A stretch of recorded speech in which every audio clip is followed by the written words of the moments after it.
If you're the parent of a school-age child, you have either started or are preparing to start the school year. Since most schools are starting with distance learning this year, we thought we would devote this show to sharing distance learning tips for parents and teachers and to answering your questions about distance learning. This is LD Expert Live.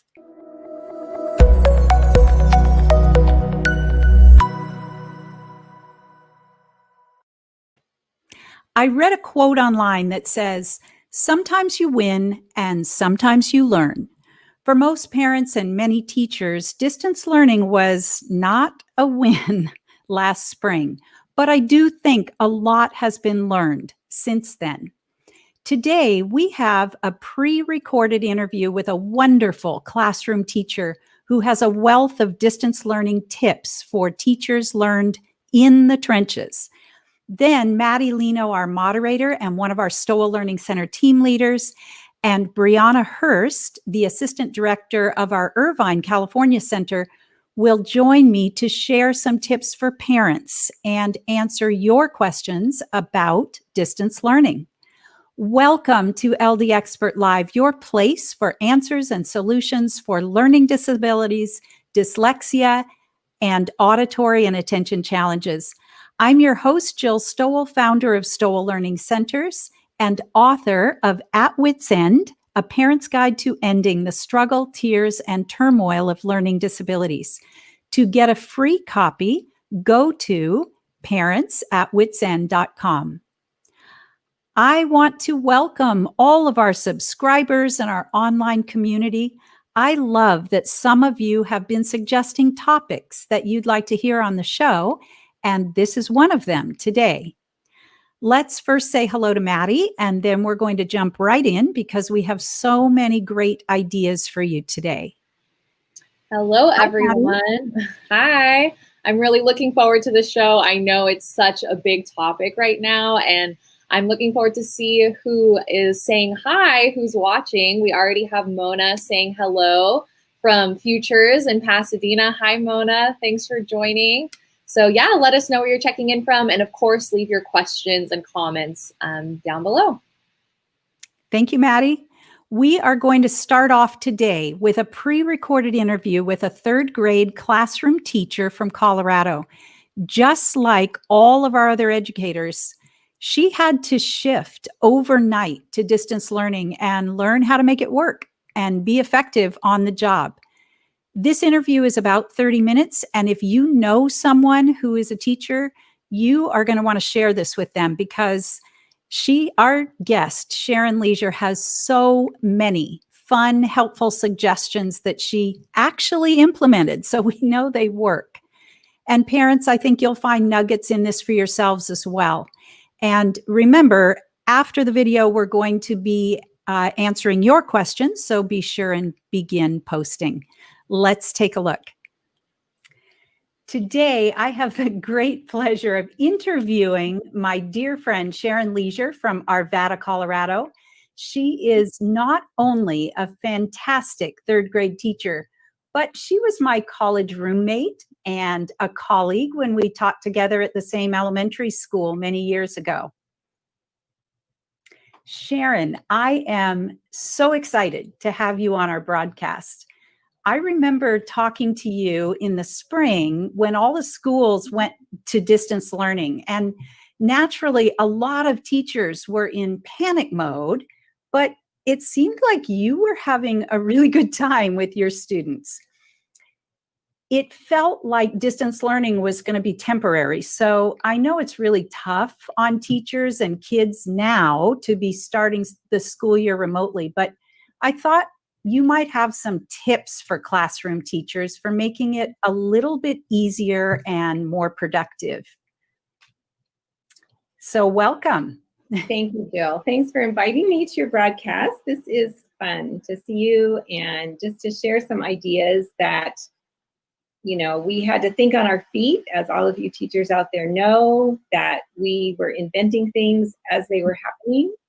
In what really wasn't online teaching, we, in retrospect, look at it as crisis teaching. But Now looking forward to the year ahead, I know our staff, and I'm sure all the teachers around the country are looking at as more intentional online learning. But I did have fun with it. I did really miss the kids in person, as we can all attest to. But there were some things I felt like were successes and that I would love to share with you. That would be great. So the first thing that I think is really important is to help keep that connection or make that connection with the kids over computer, which is difficult. I think one of the things that really helped our kids to be and stay connected, I had really high attendance in my Zoom classrooms. I had between 20 and 25 students show up every day out of 28 students. And I think a couple of things happened here. First of all, I did have a Zoom meeting daily. And I also had them always bring something to the Zoom meeting. So it wasn't just me teaching, but it was them being accountable to come and share something. So they were excited to come because they had something to share. Sometimes it was like our morning meeting. If any of you teachers are familiar with morning meeting that we did in the classroom, we would tell the high of their weekend or something helpful they did for somebody else or a good book they're reading. They would always come with something to share. Sometimes they would bring a work sample. Maybe the assignment was to make a planet. You know, one of our assignments was look around the house and find something to make a planet with. And then bring your planet to share. It could be a drawing, it could be out of paper mache, it could be a balloon that you painted. Sometimes it was an essay and they could read part of their essay. They could read their 2 favorite sentences. So I think that that was something that really helped our connection to keep going.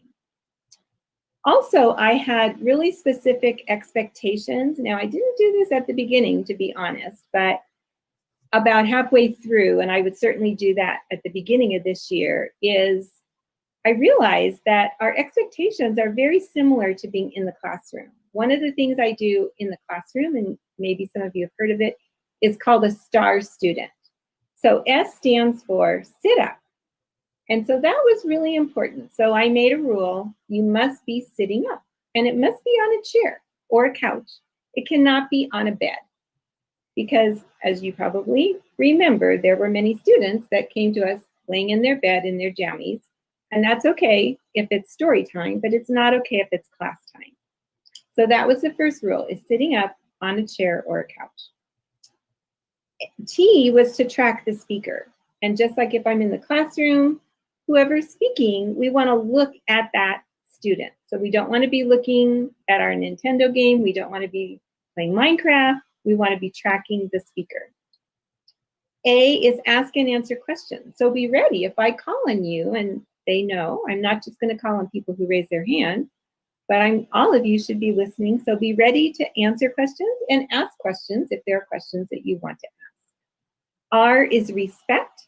Make sure that you're respectful. Just like we are in the classroom, we respect each other. This is our special time together, and we want to show each other respect by looking at each other, by listening, by sitting up straight. A couple of other things I did during Zoom. One thing that I thought was so successful was that I learned to use the chat room to my advantage. Now, you all know about that lovely chat room and how they love to chat with their friends about many different subjects. Well, I have the power to turn off the chat room, which I did at the beginning. But then I said, you know, students, and I teach 3rd grade, I really think that you guys are mature enough to handle your own chat room. So I am going to give you the power back to chat. But the only thing that you may chat about is something about the lesson or to comment on who's presenting.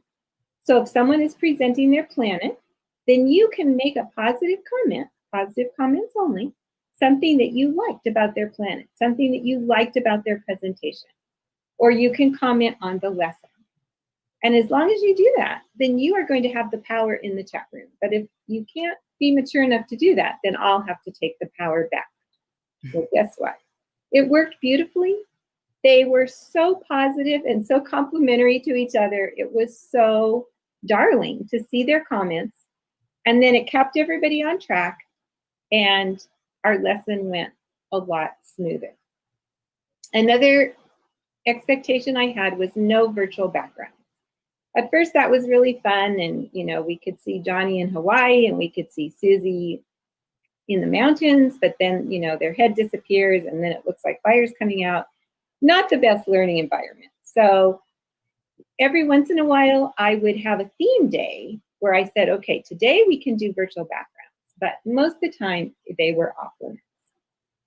So speaking of theme days, that's another thing I did to keep the students coming back to our Zoom meetings is I would do a show and tell day, just like in the classroom. Today we're going to bring something for show and tell. We did game days. I have lots of wonderful games that we would play. PJ day, you can wear your PJs. Hat day, crazy day, pet day, bring your pet. Stuffed animal day. So again, it just kept the engagement and it kept it fun.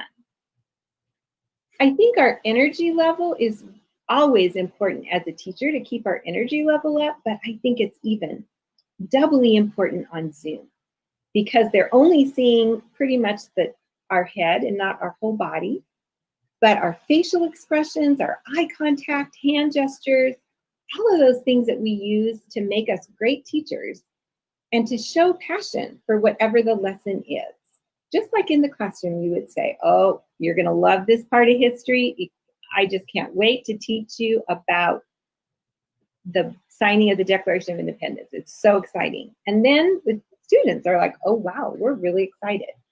So again, this is our time to even bump it up to the next level as far as our energy goes. That was amazing. There were so many fun things. I found myself just smiling the whole time while I'm listening to you because, wow, I'll bet the kids really were excited to come. They get to share something, using the chat room in that way and talking to them about them having the power. Our kids, they want to have some control and have some power. That was awesome. Having the STAR student Zoom rules, really important. I mean, all of these ideas for making it fun and positive and for letting kids take responsibility and just build each other up, share in the energy. It's really empowering, and it absolutely increases their buy-in and their desire to be there, which really supports parents too. Right. So speaking of parents, let's talk about how you supported students and parents in keeping track of exactly what they needed to do and when assignments were due and all of that. It's a lot parents are finding. Yeah, it is a lot. I just read a survey came out of 17,000 parents, and the number one thing that they wanted during online teaching was clear communication. Clarity, I believe, is the antidote to chaos. And so we tried to be extra clear on what our expectations were to both the students and the parents. So the first way we did that is we created a spreadsheet each week where we would have, as you can see, the subjects. There are 3 teachers on our team. So we each had our Zooms at different times. So we would have the Zoom room, and it had a link where the parents could actually click on that link from the spreadsheet. Then each day they would know what was happening in reading, writing, history, and math. The blues were all clickable links that would take them right to the Google Classroom or videos. And then we also did the turn-in, if you notice, in red, so that they knew each day this was the thing that they needed to turn in. And again, it's a clickable link. So they just clicked on it and it would take them right to Google Classroom and right to their assignment. It looks like a lot of work for you, actually, but teachers have to organize everything anyway. And wow, what a great tool for parents, though, to have those links right there on the assignment sheet, really, so that everything's in one spot. And I'm sure that was incredibly helpful. And I noticed that on a day where there wasn't anything to turn in, you even put that in there. so that they were sure nothing to turn in today in history. Yeah, we did get a lot of positive feedback on that. And we did have Mondays was our planning day, so we could plan for the whole week.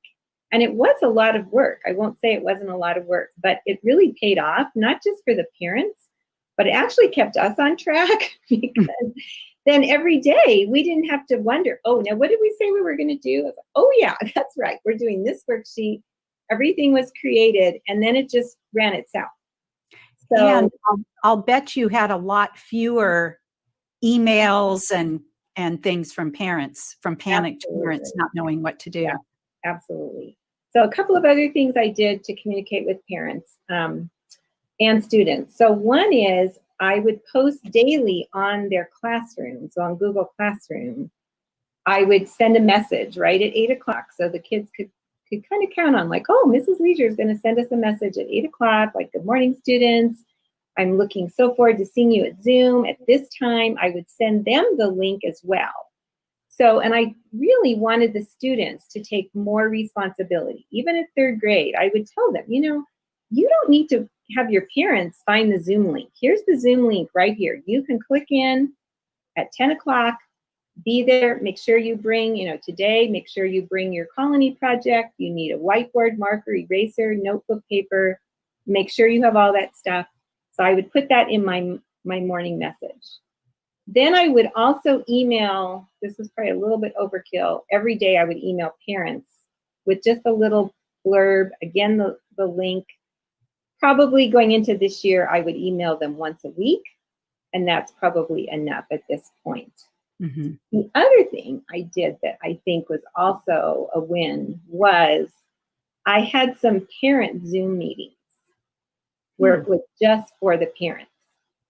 So I didn't do that real often, maybe once a month, but it was really a good time for me to connect with the parents. And, you know, it was kind of just a Q&A. What questions did they have? What concerns? How are they doing? Just how are they doing emotionally with all this? And letting them talk and share with each other about things that work for them.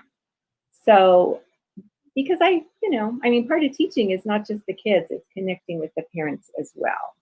Yeah. And, you know, school is such a stabilizing factor in kids' lives. And it's so different this year for a lot of students that it really has kind of turned families upside down and made them feel a little at a loss. So I think that check-in with the teacher, it's like, oh, good, I've got this guide there. And so I think that's a great idea.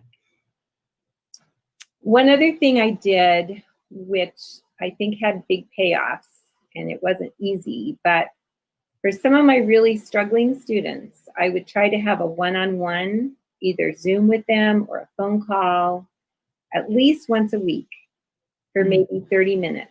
And, you know, these are the kids that don't have parental support. You know, they're not sure where to go in Google Classroom. They're not sure what to do. And just to kind of lead them through a couple of assignments together and just talk to them one-on-one. And, you know, part of it was just their self-esteem. Like, wow, the teacher's calling me, just me. And I would say there were just a few students I targeted and did that every week. We had like a little check-in time.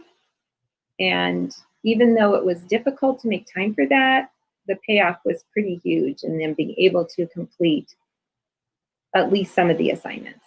Yeah, you know, I mean, everybody is kind of saying now that kids are going to have to be more independent this year. And there's some really good things about that. You know, I think maybe our kids are going to come out of this more self-sufficient, more independent. But there are some kids that either, you know, because of whatever's going on at home or their own struggles with learning, you know, that just that extra little bit of attention could make a dramatic difference for them, especially early on in the year, to get them off to a good start. Yeah, that's what I found. Yeah. So, Sharon, you have always been really creative in the classroom. I remember that your class one year, many years ago, you had a class that actually started and ran a business all year and all of the things that go along with that. I mean, how cool is that? So I know you've already talked about a lot of fun things, actually, but you know, it does take a lot to keep things fun and interesting online, and especially when kids have so much independent work to do. How do you do that? How do you keep that passion and everything going with the kids too, to stay engaged?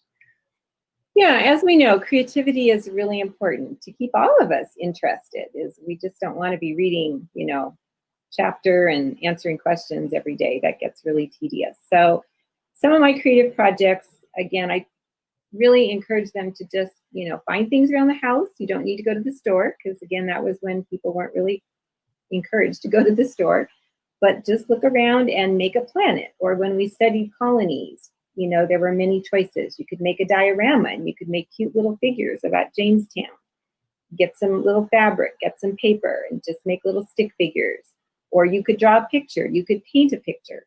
So I always gave them many choices of presenting a project. If they want to write a story, write a play, make a poem. So just as we would do in the normal classroom, is lots of creative ways, and to bring something that they could show, because that was really important because they were so excited about showing their project or reciting their presentation. Another thing I did with math facts, because that's so important, is again, I would give them choices. If you have math flashcards, you can do that. You could do Fact Monster on the computer for 10 minutes, or if you have some sidewalk chalk, go outside and write 20 of your math facts in rainbow colors and send me a picture if you can. I love that. If you can't, that's okay. I trust you. There has to be some trust. It wasn't like I had to check off every single assignment they did. But sometimes they would love to send me their math facts. Oh, a really fun thing, we studied the planets, and one of their choices was go draw the solar system on your driveway. And they loved that. And they, again, would send me a picture, or sometimes they would take a picture and then share screen. And, they even learned how to share screen. Oh, here's my solar system that I just drew on the driveway. So those were some creative things. Very fun. The dot cam, I would say, is your friend. If you have a dot cam, I know that's a document camera. When I first heard that, I didn't know what it was, but you had introduced it to me, and it seems like a great tool. If your school doesn't have it, I would strongly encourage you to ask for one. I know there are some federal funds to buy some new things. So I just think it's invaluable. And I think you were going to show a video clip of the document camera. I actually, after you told me about it, went and got one, and it is a really great tool. You can show worksheets or math manipulatives, all kinds of things, and you can change the angle of the camera so that it's a lot more flexible than the camera on your computer. So we do have a little 90-second video clip of a math lesson, just a little piece of a math lesson that you created for your students using the dot cam. So let's take a look at that. Good morning, third grade class. Welcome to another exciting day of math. Today we will be doing lesson 70, which is figuring out the fraction of a group. Please make sure you have your whiteboard marker and eraser and or a paper and pencil. If you don't have those, stop the video. Go grab those and come back soon. I'm going to share my whiteboard with you. And here we go on figuring out the fraction of a group. So the first group we have is going to be 27 students. So we're going to draw diagrams to represent these today. So we're going to draw a rectangle, and there are 27 students in all. The question is that if 1/3 purchased lunch from the cafeteria, how many was that? So what is 1/3 of 27? So first I'm going to divide my diagram into 3 equal parts because I know those are thirds. Then I'm going to do a division problem to figure out what is a third of 27. And you know, 3 times 9 is 27. So that means 9 goes in each box. So if 1/3 ate lunch in the cafeteria, that would be that section, and 2/3 did not eat lunch in the cafeteria, how many ate lunch in the cafeteria? 9 students. Okay, pretty easy peasy, right? Erase, and please make sure you're doing this along. So you could see how natural it is then for you to be able to teach with that, and it just shows the kids everything you're talking about. Great tool.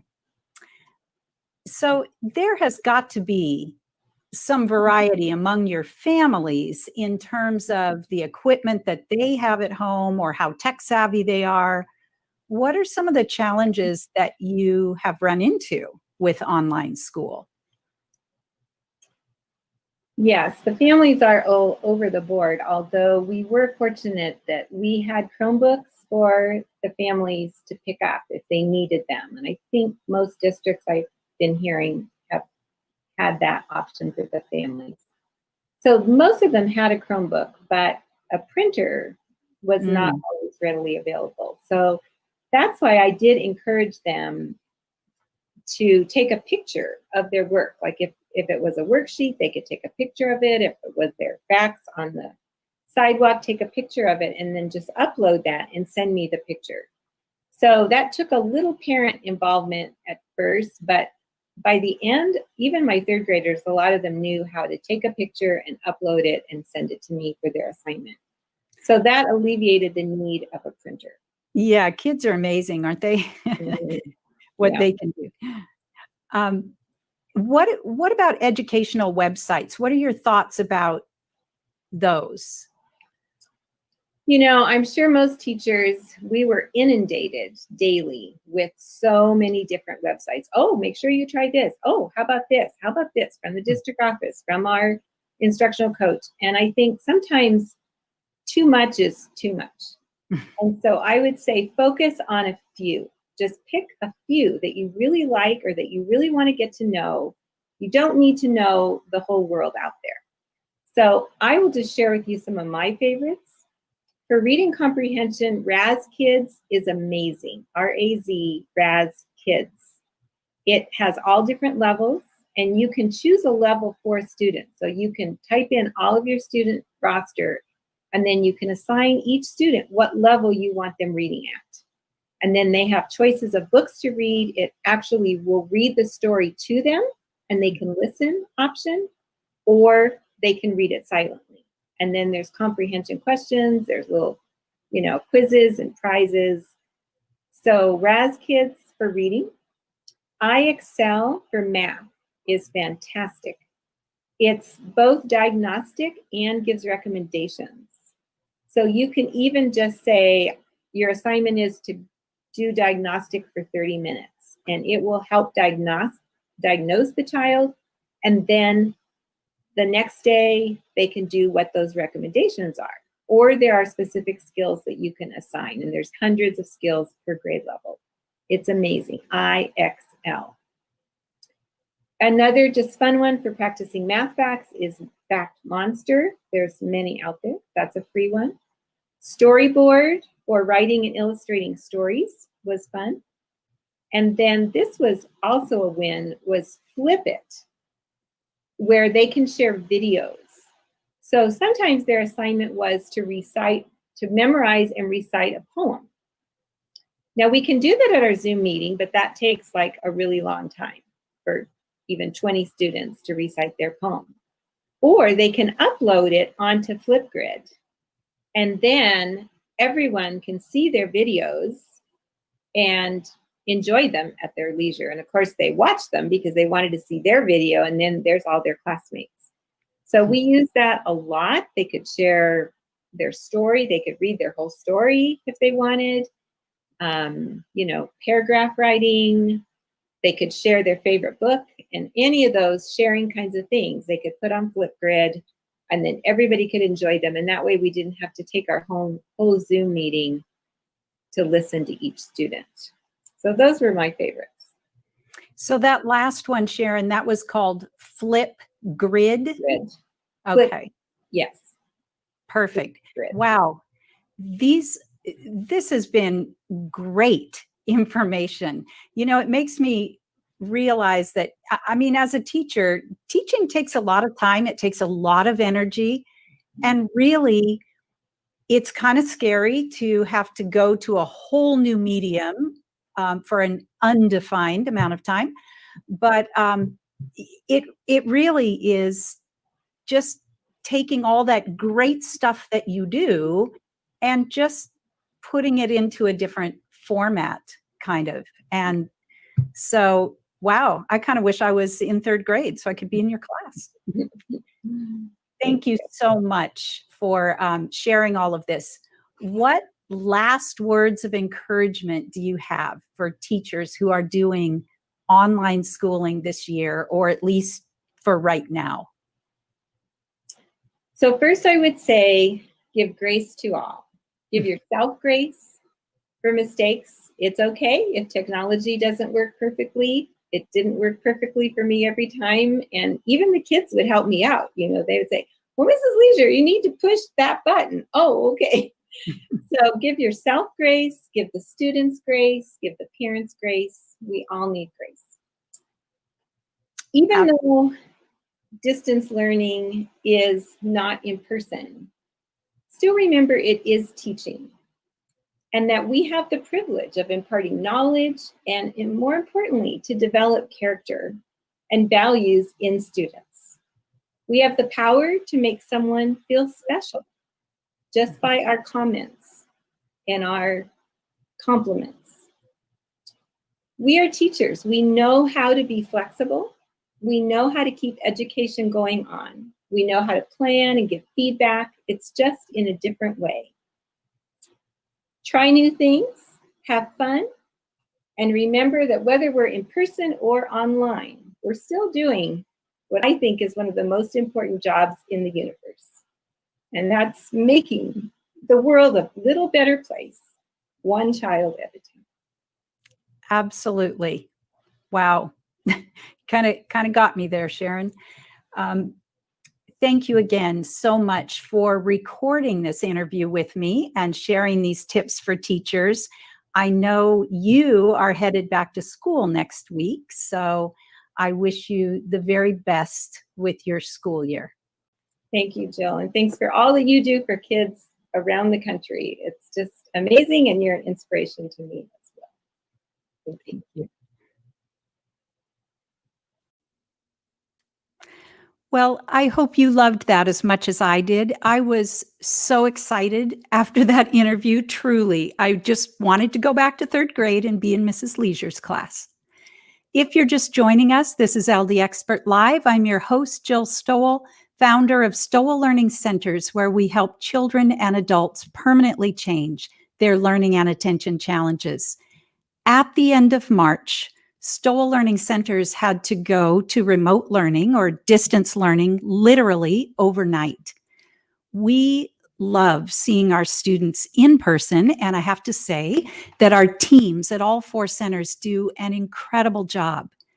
I knew that they could make remote sessions work, but honestly, I had no idea just how effective it could be. That has kind of been the silver lining to this pandemic, because it allows us to serve students from anywhere, even if they, especially if they don't have this kind of service in their community. Maddie and Briana are going to join me for the rest of the show today to share some insights about distance learning for parents and students and to answer your questions. You already know Maddie, who has been doing a wonderful job moderating and answering questions for us on our broadcasts. She is a part of our clinical staff and works both on-site and remotely with students. And I want to introduce you to Briana Hurst. Hi. Wave, Briana. She is the assistant director of our Irvine, California Center. Briana has a master's degree in counseling, She has a great deal of insight to share as she supervises and supports many of our remote student sessions. So, Maddie, let's see who's joined us in chat today. Yeah, we've got a lot of people saying hi today, so I'll just go through them real quick. Hello, Karen from Sacramento. Thanks for joining us, as always. We've got Scanlon Speech Therapy joining us today. Is excited to tune in. Excited to have you. We have Kara saying hello. Hi, Kara. Holly saying hello as well. Hello, Holly. Thanks for joining. Of course, we got Ron K from Michigan. Hi, Ron K. Thanks for joining again. Let's see, who else do we have here? Elaine from Palm Desert. Hi, Elaine. Thanks for coming. Myrna from Texas. We have so many people. Hello, Myrna. Thanks for joining us today. We got a couple just little comments throughout the videos saying that, you know, how much of an amazing teacher she sounds like, and I would have to agree. I was like, I wish I had this teacher. She sounds great. Someone suggesting, Renee suggesting that you could use a phone as a doc cam if needed. That's a good idea. I feel like you'd maybe like a stand or something, but yeah, for sure. And let's see who else. Yeah, looks like we've said hello to everyone. So I'll jump into the questions. Let's see, our first question. My daughter and I both have ADHD, so it's really hard to manage school at home.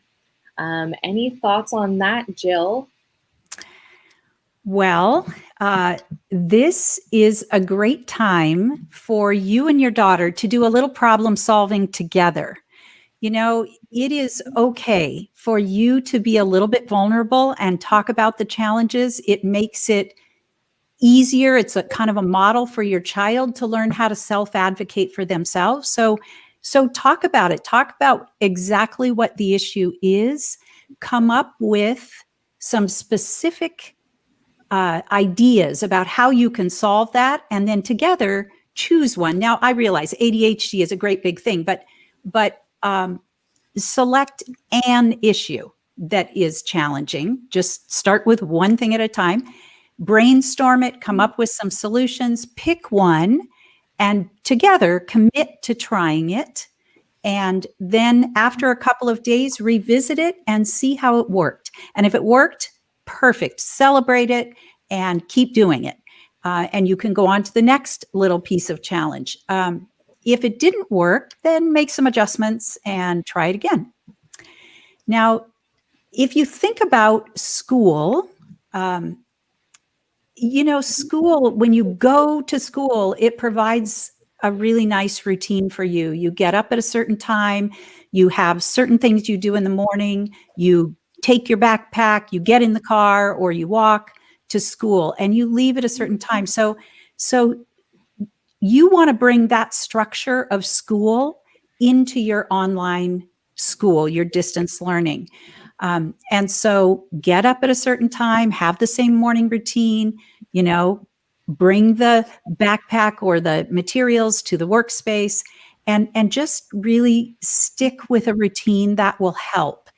Have a visual schedule. So maybe you have a great big whiteboard and you put your schedule for the day on it so that it's kind of in your face so you can both see it really easily. And then work together to keep each other accountable, you know? So yes, you get to remind your child, but your child also gets to remind you. And that's kind of motivating for kids when they get to remind their parent or their teacher of something. And working together on it builds their executive function.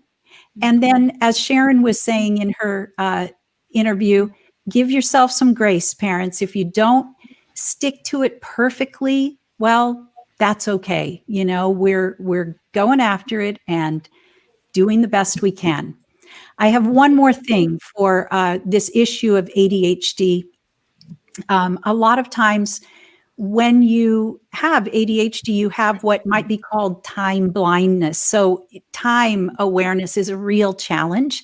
And one of the things that you can do is put clocks all around your workspace or have a great big clock, not the ticking kind, because that'll drive you kind of crazy. It's distracting also, but But that way, again, time is kind of in your face, and it helps you to be more aware.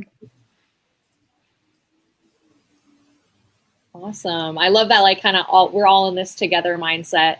And it sounds like another parent agrees. My 8-year-old will love to remind me, Mommy, I think it's time for you too.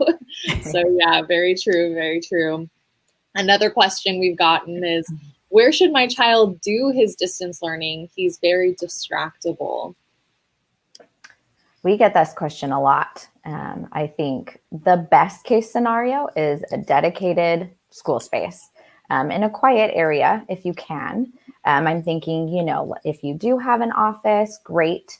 A desk in the child's room, awesome. Or just a corner in your kitchen or in your living room. And you want it to look like a workspace. And so make sure that they have all of the materials that they need, whether it's, pencils, pens, highlighters, papers, binders, notebooks, keep that there all the time so that it's there and ready to go. Headphones, if your child can wear headphones, because that will help to block out some of that background noise or outside noise. And, I think our students and just, children in general are so creative. So let them help decorate that space, hang up a fun quote or, I was thinking the other day, you could put masking tape or just tape to cover the bottom of an empty toilet paper roll and let them, glue things on it or decorate it or draw on it. And there's their pencil holder.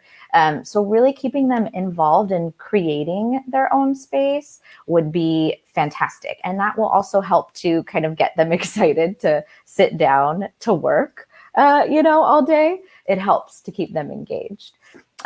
Speaking of decorating and creating a space, I was talking to one of our students the other day, and, I said, oh, did you pick out your binders? Are you decorating your notebooks? And she said, no, like everything's online. I don't need to. And, I said, why not? Why not get that cute binder? Pick it out, decorate. I was so excited to stick pictures of my friends in my binders and decorate all my notebooks when I was younger. And it helped me to be excited to go back to school and kind of have that piece of that social aspect, that I made my own. And so I told her, get the binder, decorate it, have fun, I think the key thing is to try to keep it as much like the experiences that our students would have if they were going to school. It will help a lot. I think, if you have multiple kids too, line them all up at the kitchen table with their headphones on. And again, kind of this, we're all in it together. We're all doing this together here in our kitchen. We're all in class, from 8 to 1 or 8 to 2, whatever it might be. So I think those would be kind of our best or my best tips for keeping it less distraction and keeping them engaged and excited about going to class every day. Those are awesome tips for sure. Thank you. Yeah. We've got a question from Kara. My son gets frustrated when he sees lots of assignments posted from the teacher and starts to get upset. So how can I help him work through this? That's such a good question. Yeah. I can see the overwhelm there that could happen. I would say, if you could either print out or write down, make a list somewhere of the assignments. I know for me, when I get overwhelmed, making a list helps a lot and just kind of going through it. And maybe you and him can decide, what's the most important, what needs to be done first, and highlight that and then get a different highlight color. Okay, what can we do together? How can we make this easy on each other? And then highlight that maybe in a different color. I think to reduce the overwhelm is going through each one and talking it out and maybe thinking about how long each one might take. And then once you get through the list, it might not feel so overwhelming anymore. You might realize, oh man, these are all super easy. We don't have to get so worked up about it. I think that would help. I love that idea of highlighting because it kind of separates it too, so that it's not just this one massive block of so much stuff. It's, I'm just going to focus on the yellow one right now, or, Right. So that's good. Definitely, definitely. Well, thank you for your questions, everyone. Keep posting them. We'll be checking in to answer more questions in a little bit. We have found that whether we're working on site or remotely with students, that quick little brain breaks help our students to stay engaged and focused, especially when what they're working on feels difficult, which for our struggling students, a lot of what they're doing feels difficult. So Maddie has put up on our Facebook, she's done some Facebook Live videos of brain breaks, demonstrating brain breaks for parents. And so, Maddie, could you just talk to us about some of the best brain breaks that you've found for your distance learning students to keep them energized and engaged? Definitely. I know that sometimes, like, they're sitting for so long and their body will just need that break. So they can actually do something called cross crawls. So what you're going to do is stand up and you're going to cross your opposite. Oh, there we go. You're going to cross your opposite elbow to your knee like that. And that really helps re-energize the body and also reintegrate both sides of your brain because you're crossing the midline like that. So that can be very effective if they just kind of need to move and like reset. And then another thing we like to do if they're getting kind of overwhelmed or just need kind of a break to breathe is we'll do something called 5-count breath. So you're going to breathe in for 5 and out for 5. And if they're a little bit younger, you can do 3 too. One of my students yesterday, she actually showed me something I had never seen before. She's like, oh, I like to breathe in and out through my fingers. And I was like, okay.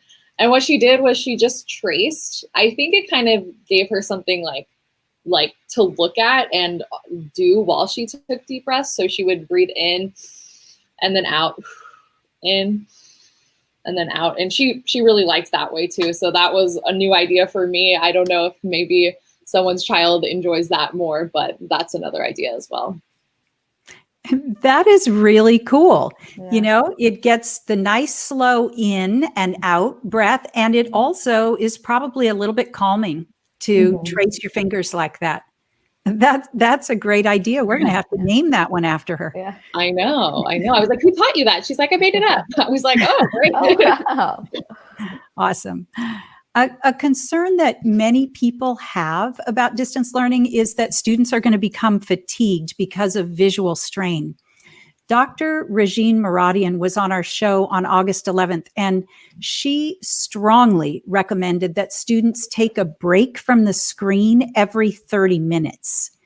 Briana, what are some brain breaks for eyes that you have found to be effective for students? Yeah, I can actually think of 2 that work really well. The first one would be palming, and we can try it, but this relaxes the muscles around your eyes. So it's really great if for those that need a break, a visual break. So essentially what you're going to do is you're going to rub your hands together pretty quickly, get the blood going, get them nice and warm. And then you're going to cup your eyes, kind of cross your fingers over like this, cup your eyes so that there's no light coming in. So you want it to be as dark as you can. You can kind of open your eyes to see if you're letting any light in, but then close them. And you're going to want to take 3 deep breaths in through your nose and out through your mouth.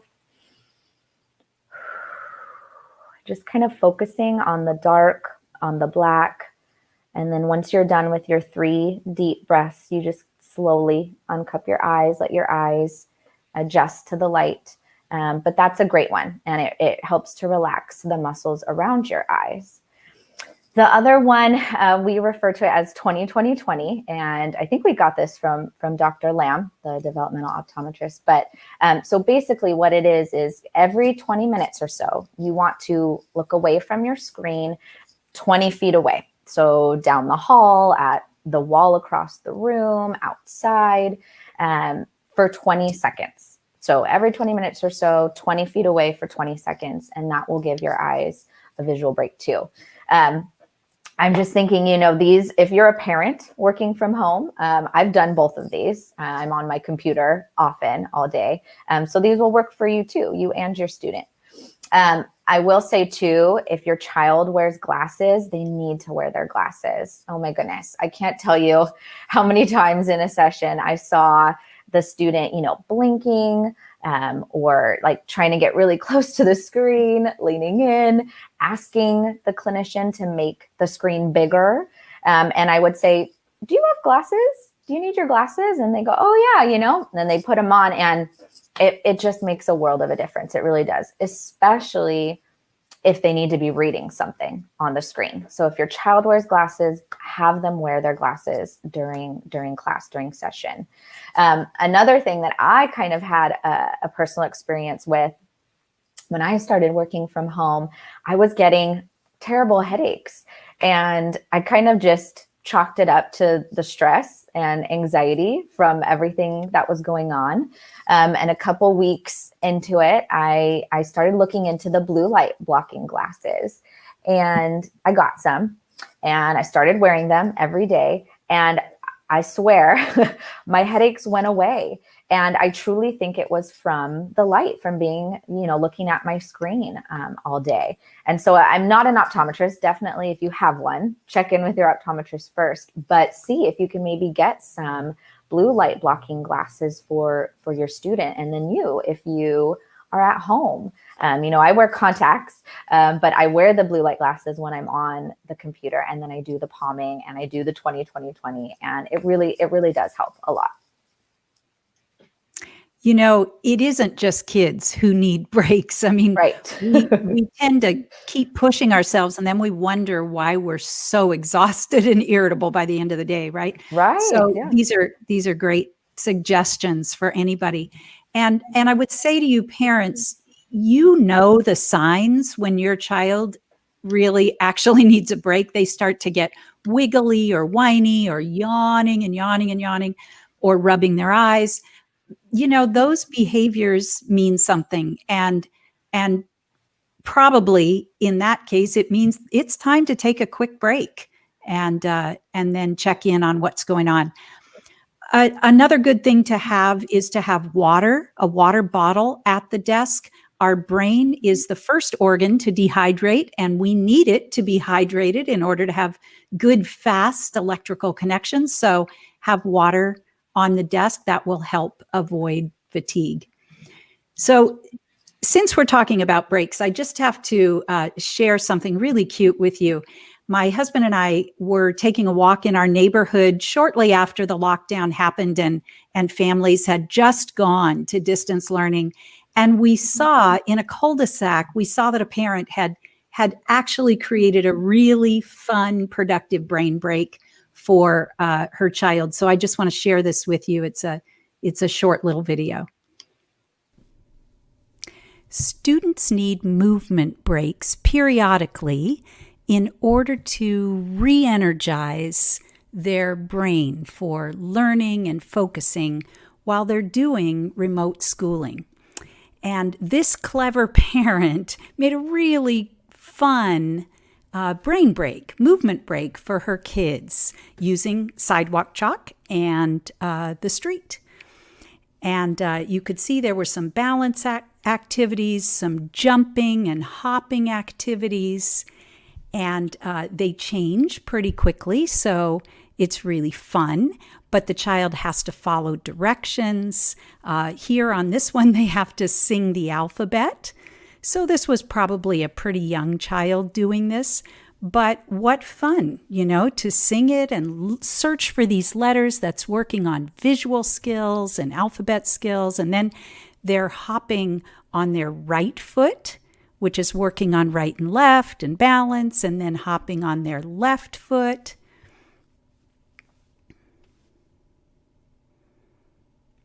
And then, wow, this one's following a spiral. So this is kind of working on your vestibular system, following this spiral here.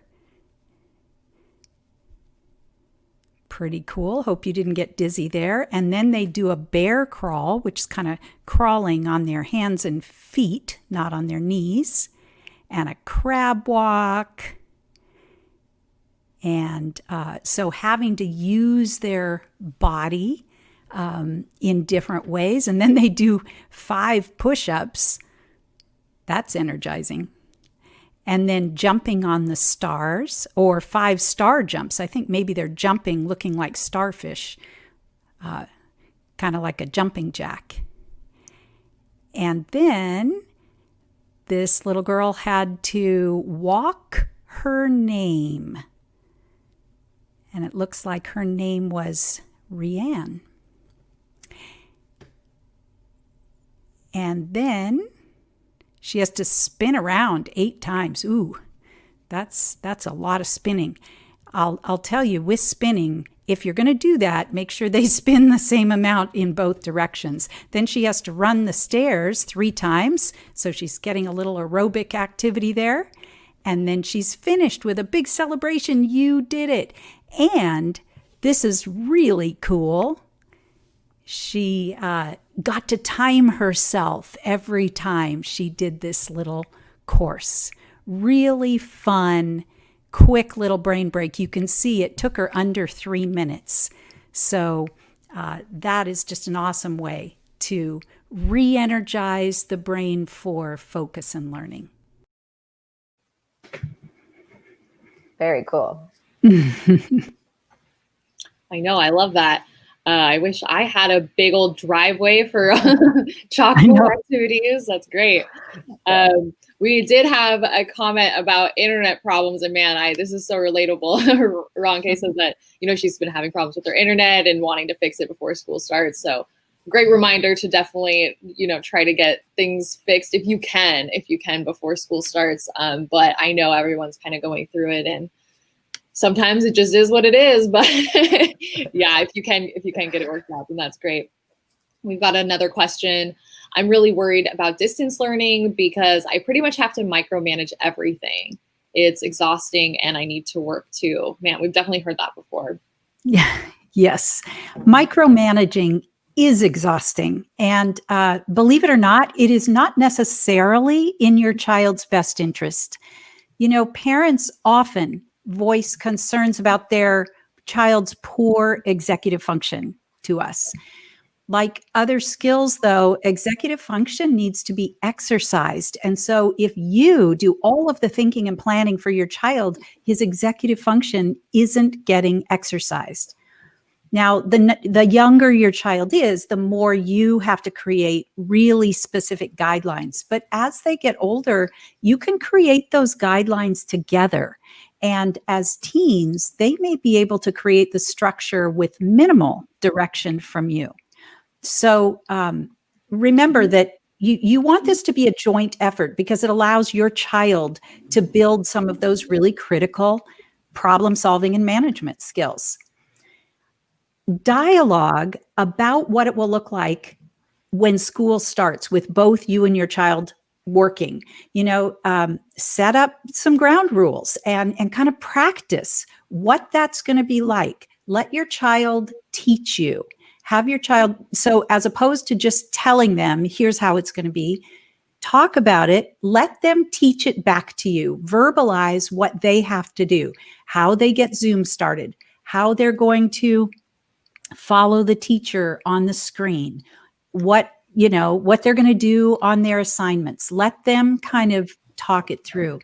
Now, someone in a previous question mentioned that their child is so overwhelmed with assignments. And we saw in the spring that there were kids that felt really lost with materials. It was overwhelming. And I'm sure then you would feel like, oh man, I need to organize this all for them so they know where things are. Well, I would encourage you, dialogue each day together about what materials are going to be needed and have your child tell you exactly what he has there so that he can locate it quickly. You might set up specific times or amount of time that they're going to work independently before you check in.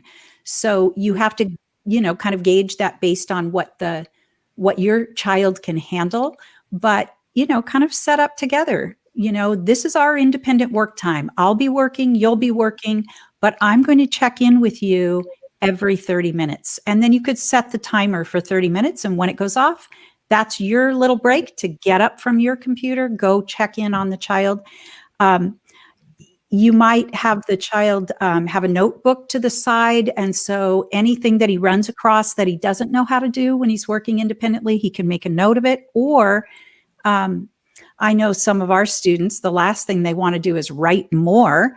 So you could have little Post-it tabs, those little Post-it notes, and let them just stick them right on the problem or the question that they were struggling with. And that way, they have an action to take, and they don't just get stuck and sit there waiting for you. Your student with learning challenges will struggle with some things and will definitely need your help, but empower them by determining together what parts they can do independently, and then celebrate that, because that's going to cause them to want to do more of it. Such good tips. I know that's definitely a challenge, is like finding the right balance and stuff. So I think that provided a lot of insight. A common comment I've been hearing and seeing is distance learning was horrible for us in the spring, and we're really dreading it. Jill, I know you have some really good ideas of families who are feeling this way. Yes. And, you are not alone in feeling that. And I just would encourage parents that even if it's overwhelming, our language really does matter. So, and our brain listens to what we say. It reacts to our words as our kids do. So instead of saying, oh, it was horrible, this is going to be horrible, you might say, this is unusual, or this is an adventure. And remember, most teachers really do want their kids to be successful, and they've had more time now to be more prepared and have ideas about how to make it work. And for parents, I would say, this isn't going to be perfect. So give yourself some grace and say, we are doing the very best we can at this. This is going to be a year when our kids and our family learn some incredible life tools: problem solving, working together, grace for each other, caring enough about others that you make some sacrifices, distancing, wearing masks, being more independent when you really want mom there all the time. Briana, I know you have some encouraging tips for parents. I would love for you to share those. Yeah, I think that's my new mantra is, we can do this every day when I wake up. I have 2 little ones, and so I have to have that mantra every morning. But yeah, my husband is a high school teacher, so he's doing the teaching from home thing. But before school started, I had overheard a meeting that he had, and his principal was talking, and the principal said, encourage your parents. Don't forget to tell your parents to make sure students are getting true breaks, a real lunch break. And who knows if that message got relayed to parents, but I think that's so beneficial and so important, is to take those true breaks. Think about how it is for them if they were going to school. You have recess, you have lunch, you have the 5 to 8 minutes passing period. They get to, they get that break. They get to go outside, they walk. So make sure they're doing that, in the house, whether it's walking to a different room or the living room or outside. Take those true breaks. And if you're a parent, working at home, see if you can schedule your lunch break at the same time and have a picnic outside. I have to tell you, I did that pretty much every day with my kids at the beginning of quarantine. I said, we're eating lunch outside, we're getting out of the house. And it made a huge difference the rest of our day. It really did. I think for parents, if you have the ability to, kind of get away while your child is in class or in a session, then go for a walk, go sit in the sun, water your flowers. That's what I did on my lunch breaks. I watered my flowers. We're missing so much connection with others that, call a friend or a family member that you haven't been able to kind of sit down and have the time to talk to them. That's a great idea to do. If you like yoga or meditation, they have awesome 10-minute yoga sequences or 15-minute meditations. Pinterest is my best friend. I find so many cool things on there. And they have a ton of stuff and ideas on there for little parent breaks for yoga or meditation. Something that I actually used, I was put on bed rest when I was pregnant, actually both times. And, dealing with just kind of the stress of that and the anxiety, I was, looking for things that would calm me down or relax me. And I was also really bored. And so I got some adult coloring books, and you really don't realize how relaxing doing those coloring books are. So it's a great activity to practice mindfulness without even realizing it. A great stress reducer. And, they make tons of adult coloring books with patterns and shapes and designs, but they also make celebrity adult coloring books, or even, coloring books with curse words. Sit outside and get your frustrations out with that coloring book for 10, 15 minutes if you can. That's a great one. And then, of course, as a busy parent, if you have the ability to not do anything, just lay down on the couch, grab your favorite snack and eat in peace. I can't tell you how often I wish that I could just, grab some popcorn and sit on my couch or a chair without the kids clawing at my legs, So if you have the time to do that and eat in peace, then do that. Take the time to do that. As a parent, especially me in my downtime, I feel like, we need to do a chore. I need to do a chore. I need to be doing laundry or sweeping or cleaning. But I strongly encourage you, don't do a chore. Don't. I mean, I have regretted so many nights that I wish that 15 minutes that I had to myself, I wish I didn't do the laundry. I really regretted that at the end of the day. So try not to do that. Take the time if you can for yourself, really. That's awesome. I love the coloring book tip too. I love coloring books. They're so relaxing. Yeah. Yeah. Another question we've got is, how does one work from home while getting a 6-year-old with ADHD who hates Zoom to actually sit in front of the computer for 4 hours a day? They haven't seen any webinars or anything on that yet. So, well, I have a thought about that. One thing is just to help your child feel like it's a little bit more fun. You might let them bring a special Zoom buddy. Maybe it's going to be a special toy, a special stuffed animal, and they don't get to play with it, but they get to put it up by their screen, and that's just going to be their Zoom buddy, just special when they're online with their teacher. And then I would encourage you to let the teacher know about your child's ADHD, and he or she is not going to be able to sit for a hugely long time. And hopefully, any teacher working with 6-year-olds probably knows that also. So hopefully the teacher has built in breaks and movement for their kids. But just in case, you might let the teacher know that every 20 minutes, you are going to turn the camera off just for a minute or two to give your child a stretch break.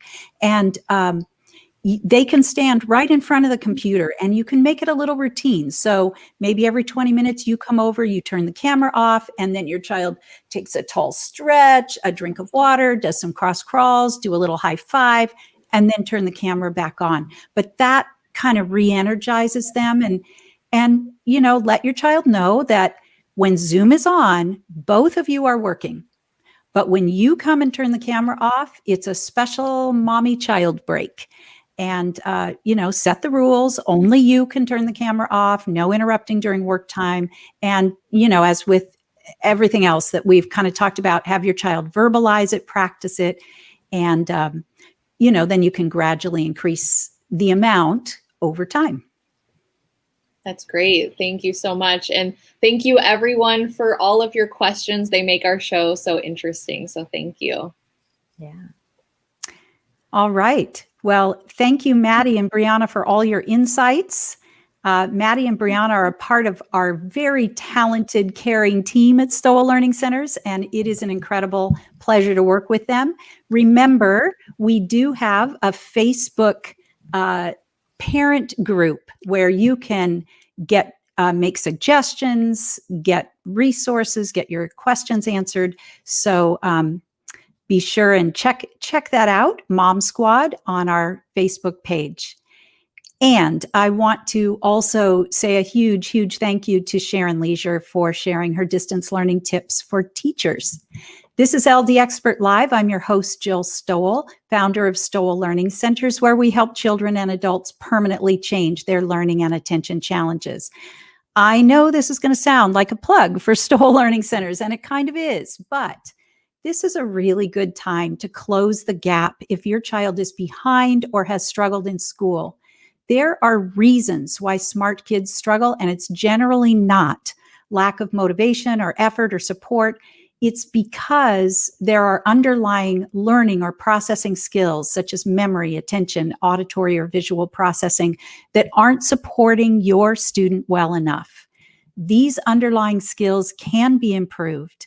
With intensive and targeted training, the brain can develop more efficient neural pathways for reading and learning. Unfortunately, this is probably not going to be the best school year for students or the best academic year for most students. So this is actually a unique opportunity for you to help your child catch up. Stowell Learning Centers are open for both remote sessions and screenings. We are also seeing students on site with all of the COVID precautions. So if you would like a free consultation for yourself or your child, give us a call or visit our website at stowellcenter.com. Hey, I want to just give you a heads up about our show next week. It is going to be kind of a challenging but really important subject. Danielle Matthew will be here to talk to us about bullying, how to talk to your child and the school, and practical tools for empowering your child. So be sure to join us next Tuesday at 10 a.m. Pacific. Parents and teachers, this is a different year for all of us, but we're figuring it out together. I hope these tips have been helpful, and I wish you all kinds of silver linings this next school year. See you next Tuesday.